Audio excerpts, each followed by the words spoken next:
मुझे नाक चलाया है तो तो ने रेडियो उन जो वजूद तन मौजूद जो सबब तन वजूद बाबत इलाके के मानू में मौजूद रवायतों तके वक्त में दिन छोकरन के पटेरन पारा बेगुनाह मारन का वजह ताई उन जाय के छोकरन का रूह रड़ी रहा है। नावल के आखिर में वरी सागिर छोकरन जो मोखे जो भेनरू बणजे अरब शिकार जो शिकार थी मरण इन नावल की सूम की इंतहा है। पर हिते नावल निगार घनी तकड़ का कम वठी उन पुर इसरार हुस्ना के तमाम जल्दी जाहिर करे उन हुस्न जाया तो कयो ही है पर खेन माराए जन जल्दी में नावल के मारे विधो है। इन किरदारन जो गबल वक्त इसरार में रहण ऐं वीराने की बात ते मुख्तलिफ वक्तन ते जाहिर थींदो रहण जरूरी है। उन सां नावल में तजस्सुस पैदा थिए हा त आर्टिस्ट हुस्ना की पिण वधे हा। नावल की नायका मोखी इन नावल जो तमाम बड़ो किरदार है। ये किरदार पंहिंजे नाले ऐं किर्त जी क्लासिक एहसास जे करे हिकु लेजेंड जी करेक्टर आहे। हीअ मोखी उन मोखीअ जो ख़ूबसूरत ऐं ख़ौफ़नाक तसलसल आहे जंहिं लाइ ॿुधाई वियो आहे त हाणे उतर वाह मोखीअ मट उपटिया मतारा पैसा अचनि सिर संभालियो। अमर निगारी ॾाढे ख़ूबसूरत पहिरां में कलानर मोखीअ जी सूंहं जो मंदरु चिटियो आहे। खीर जहिड़ी चांडोकीअ में हू मोखीअ लाइ अकनि जी ओझड़ में इंतज़ार करे रहियो आहे। शेरुनि जा हल्का सुरीला आवाज़ हिकु ख़ासि रिधम सां ॾांहुं ॿुधंदा पिया आया। ॿिए पल मोखी हुनजे साम्हूं हुई। हुनजा वार खुलियल हुआ। हुन खां घणो हेठि रेशमी पड़े सां ढकियल संदसि पथरनि जा पासा पखी रहिया हुआ। अञा वधीक कंहिं ॿिए सिफ़े ते नावल निगार हमीर जे वातां चवाए थो हुनजे जिस्म खे हिकु ई वक़्तु रोहिड़े जे गुलनि खां वींदे थूर जे फुलड़नि ताईं हुनजे जिस्म ते हिकु ई वक़्तु रोहिड़े जे गुलनि खां वींदे थूर जे फुलड़नि ताईं कई रंग निकिरी पिया हुआ। हुनजी बाह ते ॼण के टूह पता पंहिंजा 7 रंगी टीका छॾे विया हुआ।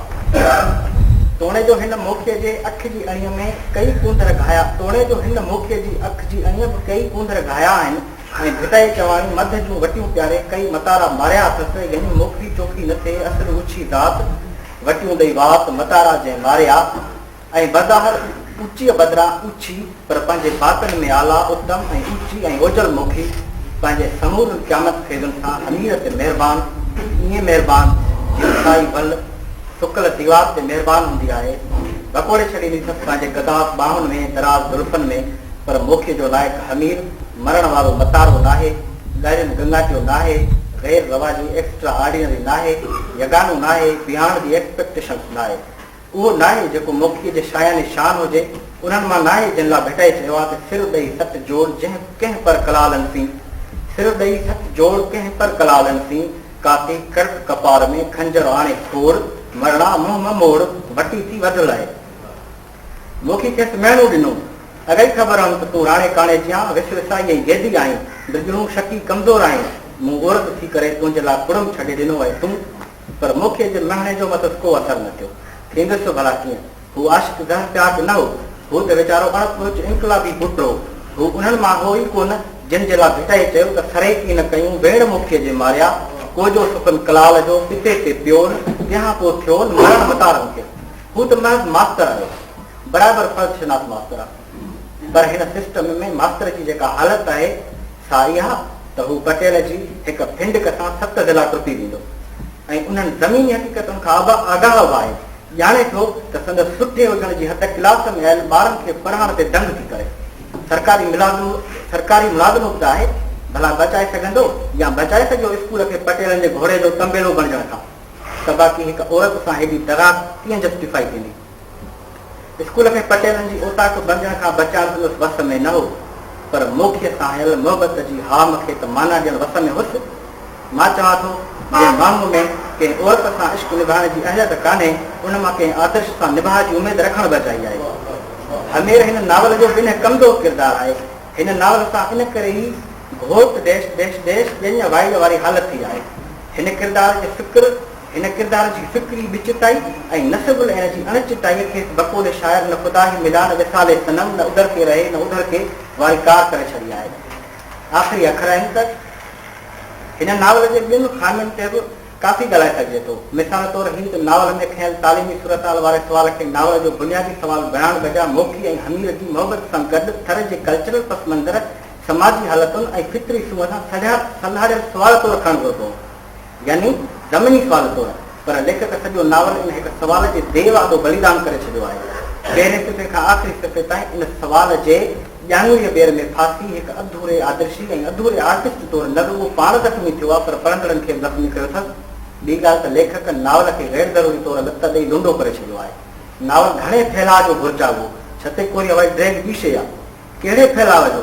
इन सवाल जो जवाबु ख़ुदि अमर नावल जे आख़िर में लिखियल रहिजी वियल ॻाल्हियुनि जो उनवान हेठि कयो आहे।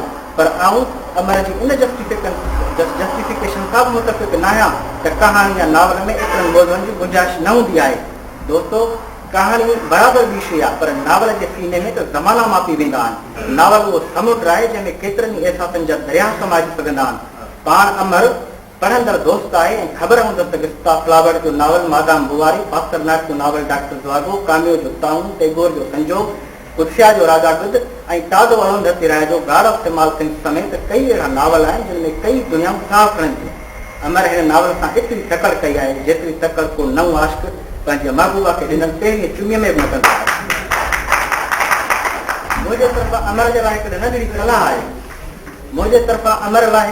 सलाह आहे त हू हिन नावल खे नई सही तख़लीक़ करे।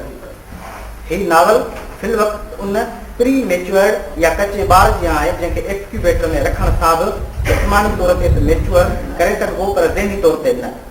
लिखियल नावल खे ॿिए